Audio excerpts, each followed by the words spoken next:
Many businesses think cyber insurance protects them after a breach. That's often untrue.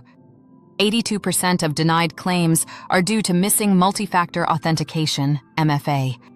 Insurers reject claims more frequently, leaving businesses to face recovery costs alone.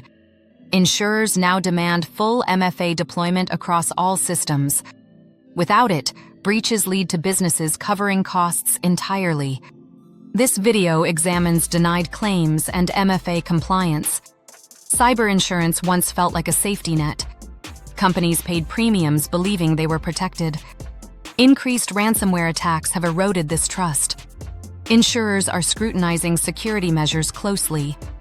What do insurers seek? Common issues include missing MFA, outdated systems, and inaccurate disclosures. Claims are analyzed like accident investigations, checking controls against policies. Inconsistencies, especially regarding MFA, void coverage. MFA quietly impacts insurance policies. Many organizations fail to implement it fully. They might secure emails but not remote access, creating vulnerabilities. Credential theft thrives, and MFA reduces this risk. Without proper MFA, businesses face severe consequences.